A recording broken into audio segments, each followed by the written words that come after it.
Hello students, good morning बेटा।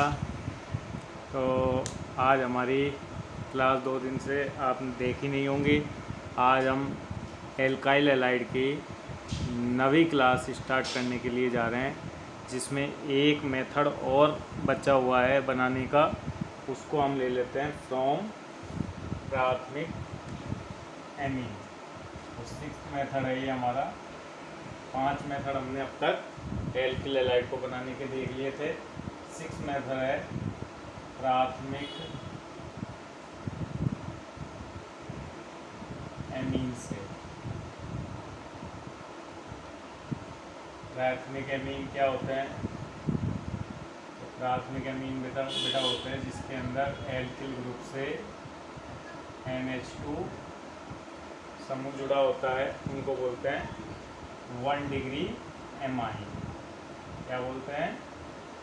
1 degree amine, जिनमें NH2, ये नहीं है कि 1 डिग्री कार्बन से जुड़ा हो, जिनमें NH2 होना जरूरी है, उन्हें हम प्राथमिक एमीन्स बोलते हैं। अच्छा, इस अभिक्रिया में हम टिल्डेन अभिकर्मक से रिएक्शन कराते हैं। तो ये टिल्डेन अभिकर्मक होता है NOCl। इसको क्या बोलते हैं? टिल्डेन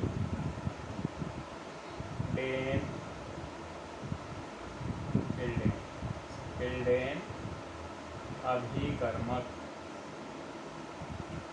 ये टिल्डेन अभिकर्मक है। तो ये अभिक्रिया का नाम हो जाता है रिएक्शन विद टिल्डेन रिएक्जेंट।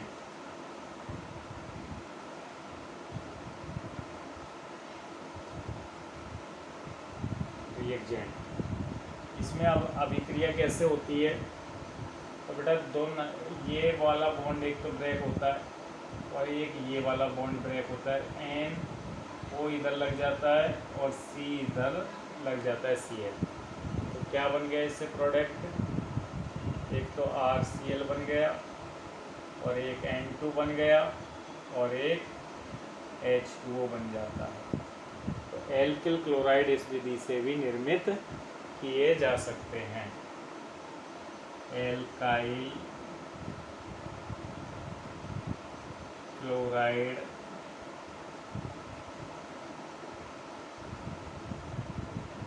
इस विधि से भी निर्मित किए जा सकते हैं। ये अभिक्रिया है। ठीक है, समझ में आ गई होगी आपकी अभिक्रिया। तो ये लास्ट एंड फाइनल अभिक्रिया थी हमारी प्राथमिक एमीन से एल्काइल हैलाइड का निर्माण। ठीक है, मिटा दो। ये लास्ट अभिक्रिया है, ख़त्म हो गई बनाने की विधियाँ। तो ये आज हमने एल्किल हैलाइड को बनाने की विधियाँ समाप्त कर ली हैं। अब हम इसके भौतिक गुणों पर को देखते हैं। भौतिक गुणों से हालांकि क्वेश्चन नहीं आते हैं। तो बेटा भौतिक गुण इसके हम देख लेते हैं। भौतिक गुणधर्म, फिजिकल प्रॉपर्टीज।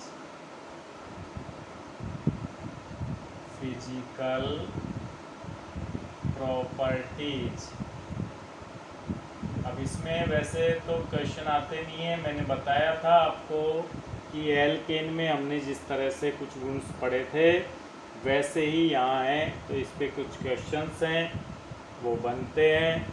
तो पहला तो है ध्रुवीय प्रकृति।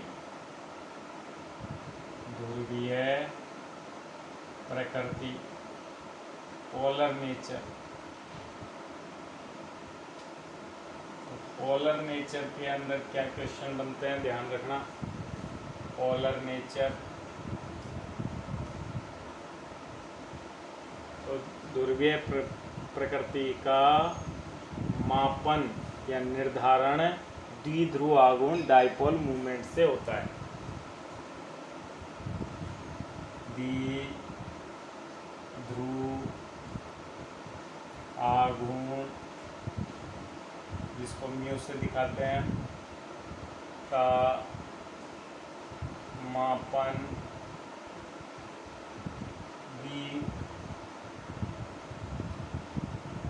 ध्रुवीयता का मापन, द्विध्रुव आघूर्ण म्यू, ध्रुवीयता का मापन, ध्रुवीयता यानी ध्रुवीय प्रकृति का मापन करता है। तो ध्रुवीयता का मापन कौन करता है बेटा? द्विध्रुव आघूर्ण म्यू, जिसका म्यू का सूत्र होता है mu into mu equal to, ये मैंने आपको केमिकल बॉन्डिंग में भी पढ़ाया था, Q इंटू डी। Q होता है यहाँ आवेश और D होता है distance between the CX bond. ठीक है, अगर हम ले तो अब यहाँ इसका मात्रक भी आप ध्यान रख लेना। मात्रक होता है कूलाम इंटू मी, Q का तो हो गया कूलाम इंटू मीटर और स्टेट कूलाम इंटू सेंटीमीटर, ये आपके इसका मात्रक है। ठीक है, अब अपन इसमें एक चीज़ और ले लेते हैं, इसको डेवाई में भी व्यक्त करते हैं। डेवाई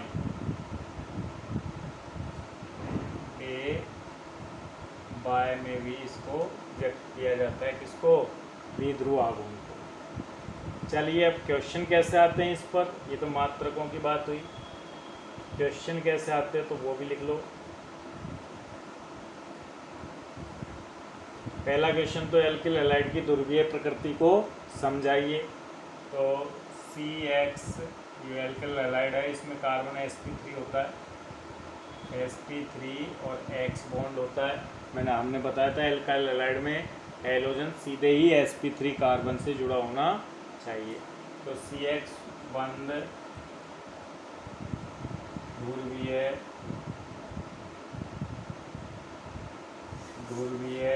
प्रकृति का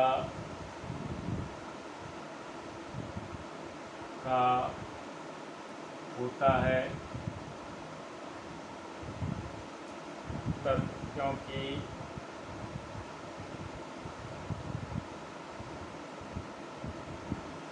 हैलोजन यानी X की विद्युत ऋणता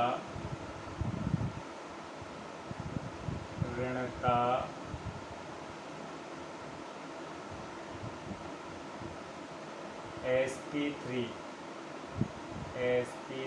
संकरित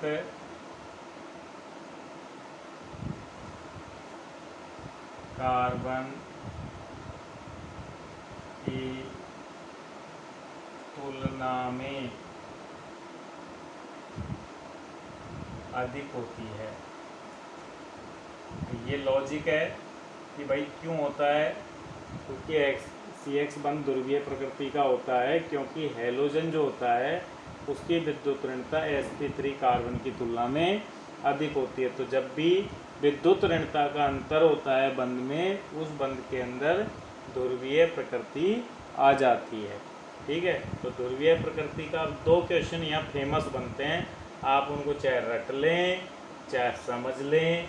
तो एक तो होता है बेटा कि आपको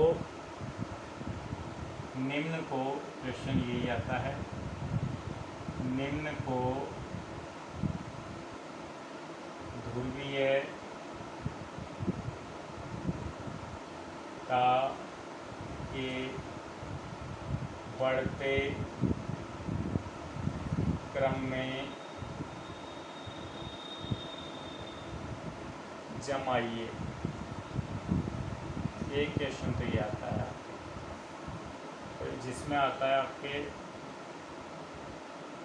CH3F CH3Cl CH3Br और CH3। अब आप क्या देखेंगे कि अभी हमने बताया था Q इंटू डी फॉर्मूला है, म्यू का फॉर्मूला क्या देखोगे Q इंटू डी। तो डी आपको सबसे ज़्यादा, अगर डी से डिसीजन ले तो डी आपको सबसे ज़्यादा किस में नज़र आ रहा होगा, तो बेटा डी आपको CH3I में नज़र आ रहा होगा।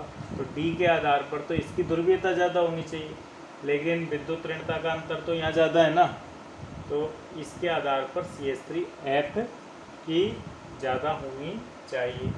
लेकिन CH3F की विद्युत ऋणता का अंतर तो ज़्यादा है, यानी Q तो ज़्यादा है, लेकिन बॉन्ड डिस्टेंस बड़ी शॉर्ट है, फ्लोरीन तो छोटा सा ही है, इसलिए CH3Cl का सबसे ज़्यादा द्विध्रुवागम होता है। ये क्रम याद रखना, CH3Cl का होता है और फिर CH3F का होता है।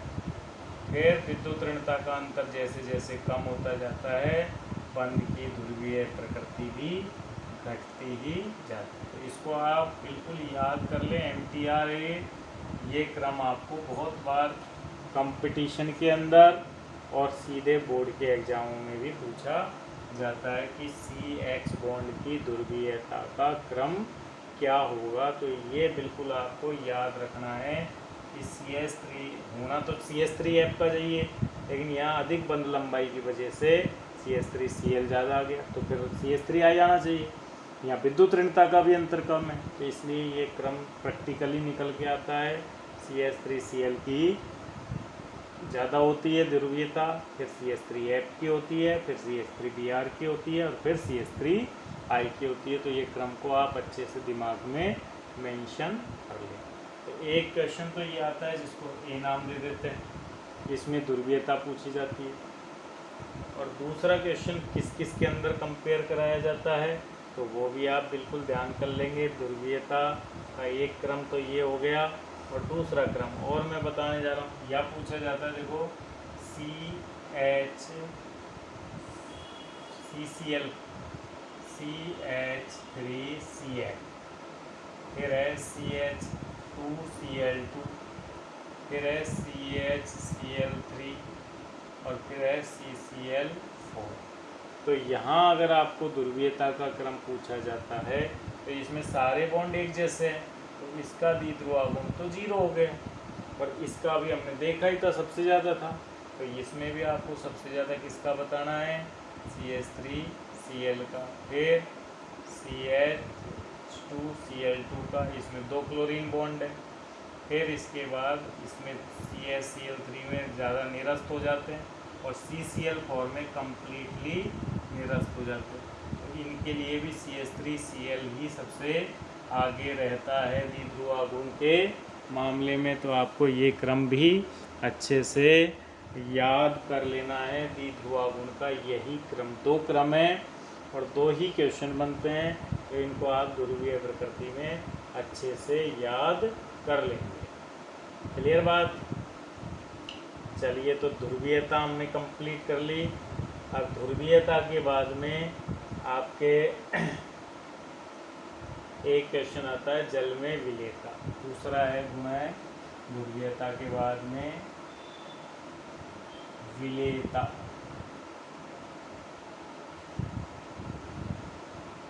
तो यहाँ एक फेमस क्वेश्चन जो बनता है वो ही मैं लिखा देता हूँ, सॉल्यूबिलिटी।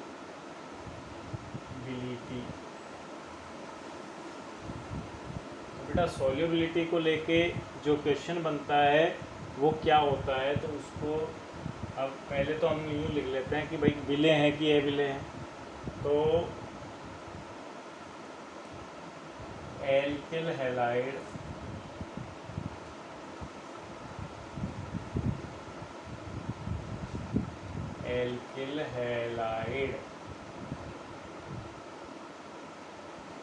कि ध्रुवीय प्रकृति होने के बावजूद भी, ध्रुवीय होते हैं ना जो जल में विलय होते हैं, लेकिन एल्किल हैलाइड की ध्रुवीय प्रकृति होने के बावजूद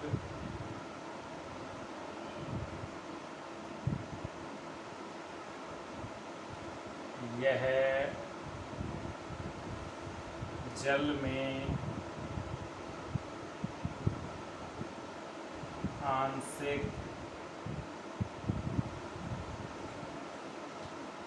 रूप से विलयशील है, आंशिक रूप से मिश्रणीय है। यही है क्वेश्चन भी, से मिश्रणीय मिश्रित होते हैं, क्योंकि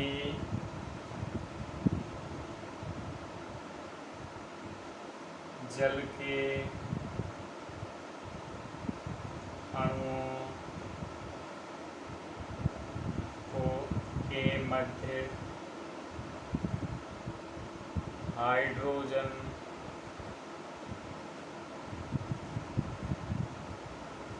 बंध उपस्थित होते हैं, जिन्हें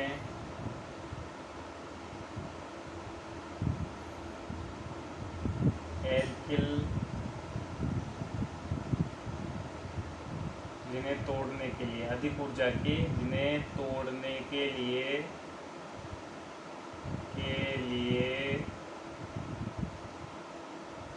अधिक ऊर्जा की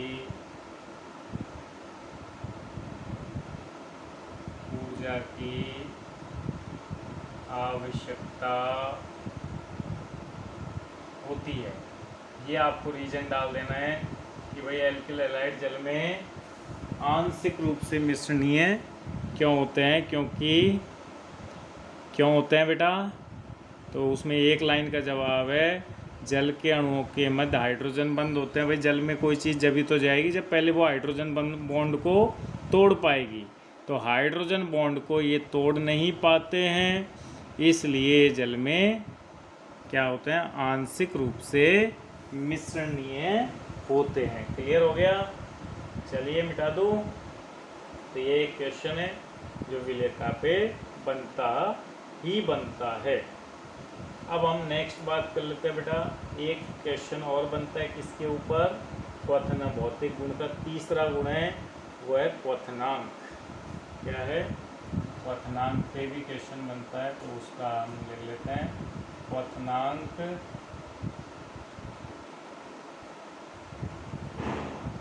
क्वथनांक जिसको हम बोलते हैं बॉइलिंग पॉइंट।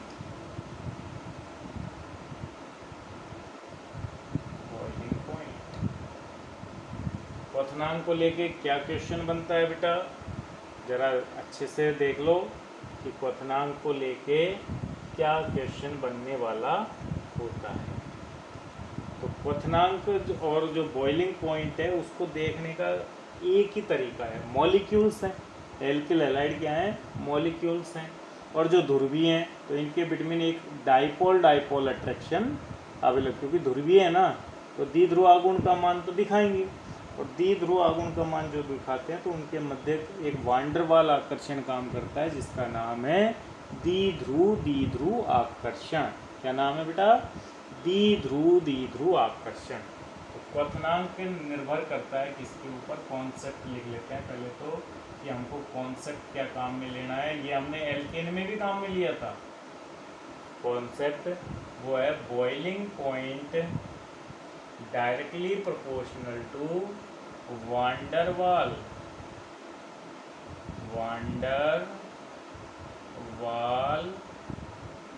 आकर्षण। वांडर वाल जो आकर्षण होता है वो निर्भर करता है किसके ऊपर, मॉलिक्यूलर वेट के ऊपर। मॉलिक्यूलर वेट, अणुभार। तो जैसे ही अणुभार बढ़ेगा वैसे ही वान डेर वाल आकर्षण बढ़ेगा और वैसे ही बीपी का मान भी बढ़ेगा। जैसे अगर आपसे पूछे CH3 CH2 Cl, एक ले ले CH3 CH2 CH2Cl और एक ले लेते हैं CH3 CH2 CH2 CH2 और Cl, दिख रहा है ना। तो यहाँ देखिए कार्बन बढ़ रहा है, इधर से इधर तक अगर हम जा रहे हैं तो हम क्या देख रहे हैं, इसमें 2 कार्बन हैं, इसमें 3 कार्बन हैं और इसमें 4 कार्बन हैं। तो कार्बन की संख्या बढ़ रही है और कार्बन की संख्या बढ़ रही है तो मॉलिक्यूलर वेट बढ़ेगा और मॉलिक्यूलर वेट बढ़ेगा तो वान डेर वाल आकर्षण बढ़ेगा, जिससे बॉइलिंग पॉइंट भी बढ़ जाएगा। तो मॉलिक्यूलर वेट इधर जाने पर बढ़ रहा है, कार्बन बढ़ने से वान डेर वाल अट्रैक्शन बढ़ रहा है, वान डेर वाल आकर्षण बढ़ रहा है, वान डेर वाल आकर्षण बढ़ने से बॉइलिंग पॉइंट भी बढ़ रहा है। तो जैसे जैसे कार्बन का नंबर बढ़ेगा वैसे वैसे बॉइलिंग पॉइंट की वैल्यू भी बढ़ती जाएगी। क्लियर हो गया ये क्वेश्चन। अब अच्छा हम अब वापस देख लेते हैं। मान लो सब में ही 2 कार्बन है, ये लोग 2 कार्बन है। अब कार्बन लेकिन हेलोजन हमने बदल दिए, तो अब हेलोजन बढ़ने से भाई Cl से ज़्यादा अणुभार किसका होता है, Cl से ज़्यादा अणुभार किसका होता है, Br का। तो क्लोरीन से ज़्यादा ब्रोमीन का, ब्रोमीन से ज़्यादा आयोडीन का। तो अब हेलोजन बढ़ रहा है तो भी तो मॉलिक्यूलर वेट बढ़ेगा और मॉलिक्यूलर वेट बढ़ेगा तो फिर वान डेर वाल आकर्षण भी बढ़ेगा, फिर भी बॉइलिंग पॉइंट बढ़ेगा। तो हेलोजन अगर बदले तो भी मॉलिक्यूलर वेट बढ़ता है, उसकी वजह से बॉइलिंग पॉइंट बढ़ता है। लेकिन एक और क्वेश्चन अगर हम बना लें कि अगर मान लो कार्बन भी समान हो और हेलोजन भी, यदि अणुभार समान हो, यदि अणुभार समान हो, समान हो का मतलब है समावयवी, अणुभार जिनके समान होते हैं वो क्या हो, समावयव में। तो समावयव हो, तो समावयव का मतलब है जैसे एक तो है आपके नॉर्मल पेंटेन, क्या है, नॉर्मल पेंटेन ए नंबर पे, और एक है आपके आइसोपेंटेन।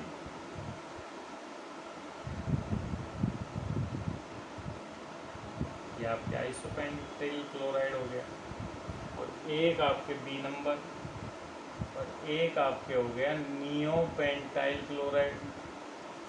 3 तरह से लिख सकते हैं ना पेंटाइल क्लोराइड को, वैसे तो 8 तरीके से लिख सकते हैं लेकिन यहाँ हमने 3 तरह से लिख दिया।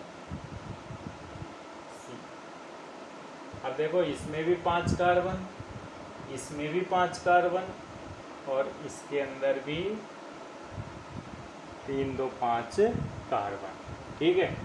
अब अणुभार तो समान है लेकिन जैसे जैसे साइड चेन बढ़ेगी, इसमें नॉर्मल सीधी श्रृंखला, क्या है, सीधी श्रृंखला, इसमें देखो 1 मेथिल लटक गया और इसमें 2 मेथिल लटक गए। तो अब क्या करते हैं, तो अब एक नया कॉन्सेप्ट हम बना लेते हैं कि कॉन्सेप्ट क्या कहेगा। अब देखो यहाँ कॉन्सेप्ट बना लेते हैं।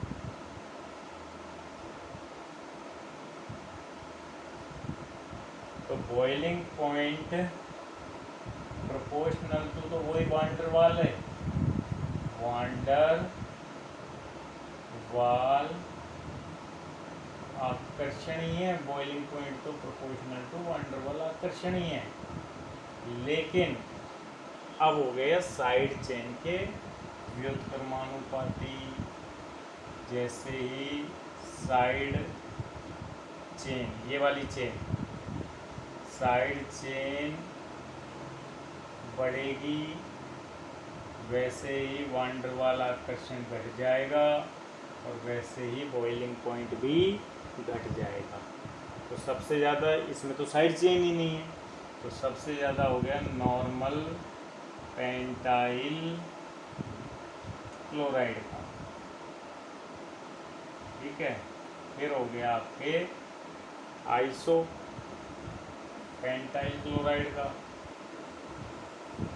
ये आइसो पेंटाइल क्लोराइड है। और सबसे कम हो गया नियो पेंटाइल क्लोराइड का, नियो पेंटाइल क्लोराइड का सबसे कम क्वथनांक हो गया है। क्लियर हो गई बात, समझ में आ गया, कोई डाउट? चलिए आगे बढ़ते हैं। अब हम ले लेते हैं क्वथनांक भी आपके क्लियर हो गया। क्वथनांक के बाद अब आपके रासायनिक गुणधर्म पर आ जाते हैं कि रासायनिक गुणधर्म से कैसे क्वेश्चन बनते हैं एल्किल हैलाइड के। और ये सबसे इम्पोर्टेंट है, भौतिक गुण इतने ज़्यादा खास इम्पोर्टेंट नहीं होते हैं। तो एल्किल हैलाइड की, एल्काइल हैलाइड की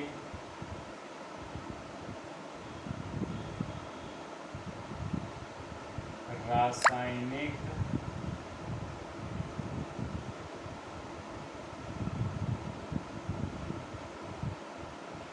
अभिक्रियाएं,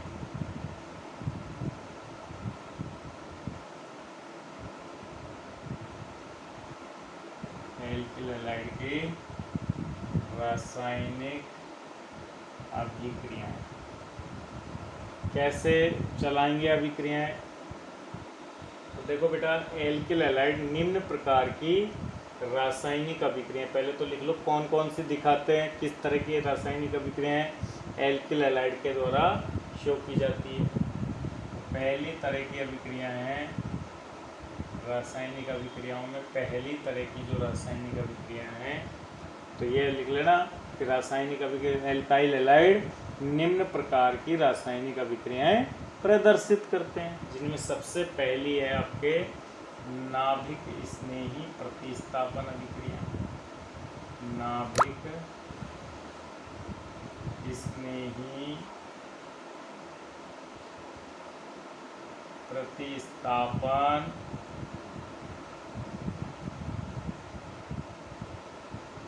अभिक्रियाएं।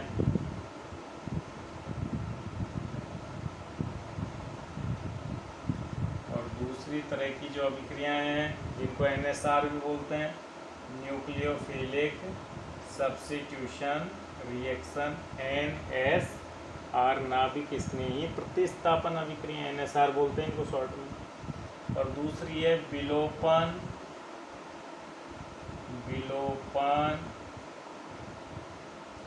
या निराकरण, विलोपन या निराकरण अभिक्रियाएं, जिनको हमने एल्कीन बनाने की विधि में भी पढ़ी थी, विहेलोजनीकरण, बाद में लिख लेंगे पूरा नाम। और तीसरी तरह की अभिक्रियाएं हैं वो है धातुओं के साथ रिएक्शन विद मेटल, यानी धातुओं के साथ अभिक्रियाएं। तीसरी तरह की जो अभिक्रियाएं हैं वो है धातुओं के साथ अभिक्रियाएं। ये तीन तरह की रासायनिक अभिक्रियाएं एल्किल हैलाइड शो करता है। अब हमें ये तीन तरह की रासायनिक अभिक्रियाओं को ही डिटेल से स्टडी करना है, जिसमें सबसे महत्वपूर्ण जो करैक्टर है वो है नाभिक स्नेही प्रतिस्थापन अभिक्रियाओं का। तो पहला हेडिंग हम डाल लेते हैं नाभिक स्नेही प्रतिस्थापन अभिक्रियाएं। तो तीनों डाल लेना पहले, नंबर 1 टाइप की, नंबर सेकेंड और नंबर थर्ड दिखा दो। तो पहली अभिक्रिया अब हम डिटेल से पढ़ने जा रहे हैं, जो कि है नाभिक स्नेही प्रतिस्थापन अभिक्रियाएं। पहला हेडिंग डाल लेते हैं, दैट इज फर्स्ट हेडिंग,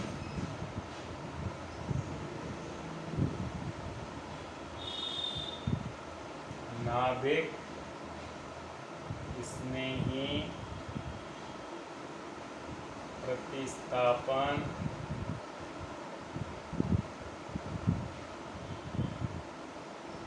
अभिक्रियाएं, जिनको हम बोलते हैं न्यूक्लियोफिलिक सब्स्टिट्यूशन रिएक्शन NSR। अब इनके बारे में क्या, प्रतिस्थापन में आपको पता है ही कि कोई नाभिक स्नेही के द्वारा हैलोजन परमाणु का प्रतिस्थापन हो जाएगा। इस प्रकार की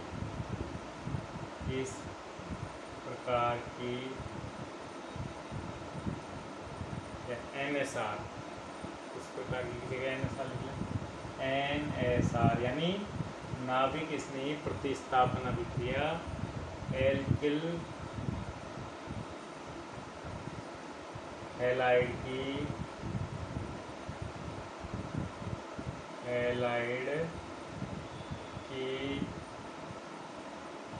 अभिलाक्षणिक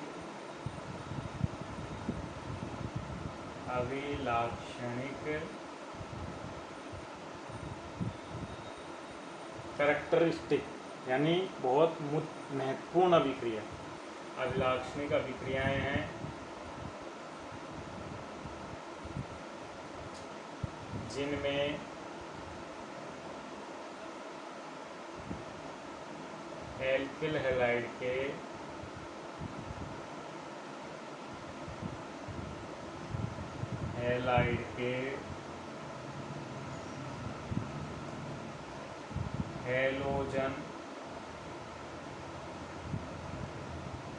हैलोजन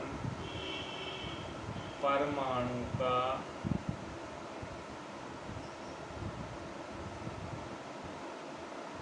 प्रतिस्थापन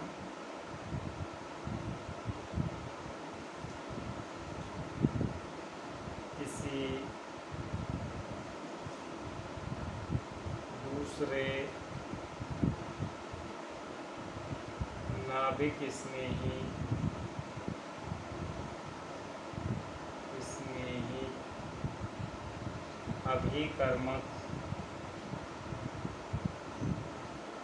अभिकर्मक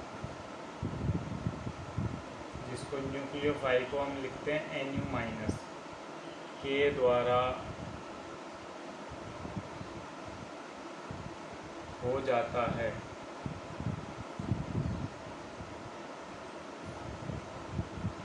जैसे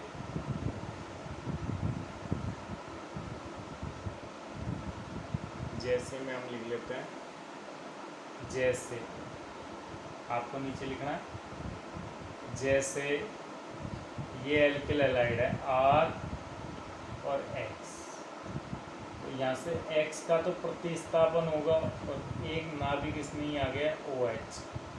ये क्या है, एक्ट एज न्यूक्लियोफाइल, ये नाभिक स्नेही की तरह कार्य कर रहा है। नाभिक स्नेही वो होता भी है जिसपे लॉन पेयर या नेगेटिव चार्ज हो, उसे हम क्या बोलते हैं, नाभिक स्नेही।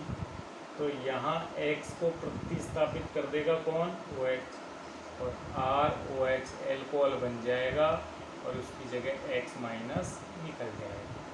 तो ये अभिक्रिया होती है जिसके अंदर एल्किल हैलाइड के हैलोजन परमाणु का प्रतिस्थापन किसी दूसरे नाभिक स्नेही समूह के द्वारा कर दिया जाता है। तो ये अभिक्रिया होती है नाभिक स्नेही प्रतिस्थापन अभिक्रिया। क्लियर बात? चलिए, ये बात समझ में आ गई अब आपके। अब हम नेक्स्ट बात कर लेते हैं भाई, इसके लिए एल्किल हैलाइड में हैलोजन को अगर बदल दे तो क्रियाशीलता क्या होगी। तो अगला पॉइंट है एल्काइल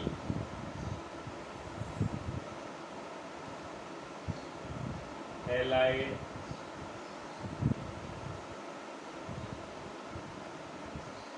की NSR के प्रति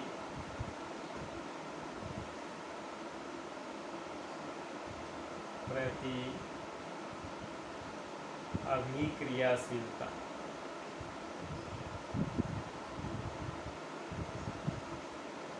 तो अभिक्रियाशीलता में अगर आपसे बात की जाए तो देखो बेटा, RF से ज़्यादा क्रियाशील होगा RBr, फिर पहले RCl, फिर RBr, तो सबसे ज़्यादा क्रियाशील होगा R। ठीक है, यानी यह अधिक बंध लंबाई है तो जल्दी शीघ्रता से टूटेगा, और शीघ्रता से टूटकर जल्दी से टूटेगा तो जल्दी नाभिक इसने अटैक करेगा। तो ये क्या है, आयोडीन अच्छा छूटने वाला समूह, अच्छा छूटने वाला समूह, गुड लीविंग ग्रुप। इंग्लिश में क्या बोलते हैं इसको, गुड लीविंग ग्रुप। लीव करेगा जल्दी, लीविंग ग्रुप है, इसलिए ये ज़्यादा अच्छा क्रियाशील भी होता है। इस पे भी एक क्वेश्चन आपको मिलेगा, क्या क्वेश्चन मिलेगा उसी को ले लेते हैं। क्वेश्चन है, निम्न में से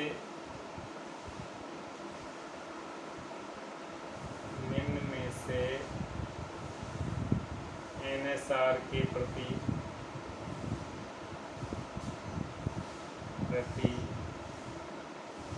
कौन सा अधिक क्रियाशील है।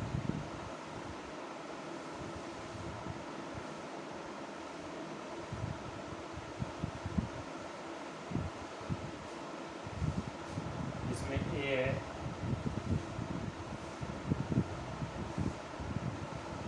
और B है।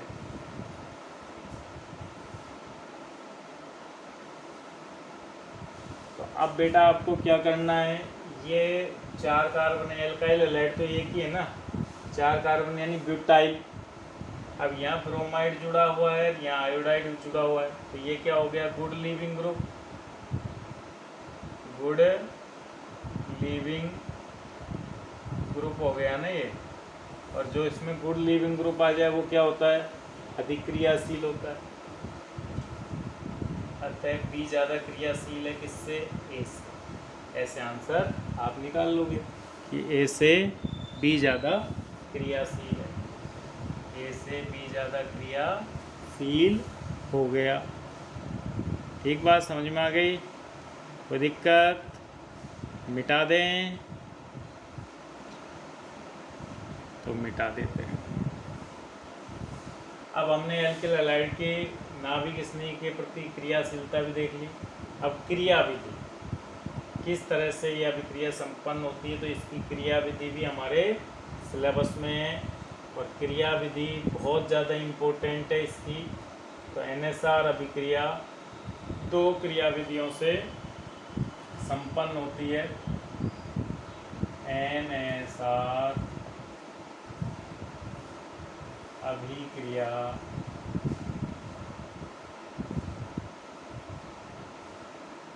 निम्न 2 क्रियाविधियों से, और ये बड़ी फेमस है, हर टीचर इसको बड़ा इम्पोर्टेंट करा के चलता है। क्रियाविधि से संपन्न होती है। 2 क्रियाविधि हैं इसको संपन्न होने की, पहली है SN1 और दूसरी है SN2। तो इनको हम कल डिटेल से पढ़ने वाले हैं SN1 से ये अभिक्रिया NSR अभिक्रिया कैसे संपन्न होती है और SN2 क्रिया विधि में ये अभिक्रिया किस प्रकार से संपन्न होती है। क्रिया विधि के बारे में अंतर भी आ जाता है कि भाई SN1 और SN2 क्रिया विधि में अंतर बताओ। SN1 के प्रति एल्किल हैलाइड का क्रियाशीलता क्या रहने वाला है, SN2 के लिए क्या रहने वाला है, फिर इनके उदाहरण। तो लगभग हमारे 2 लेक्चर इसके अंदर होंगे SN1 और SN2 क्रिया विधि में। बड़ा अच्छा टॉपिक है, तो बिल्कुल आप पहले से भी एक बार पढ़ के रेडी रहें ताकि मेरे वीडियो को देखने के बाद आपको कॉन्सेप्ट सारे क्लियर हो जाएं। बेटा थैंक यू, पढ़ते रहिए।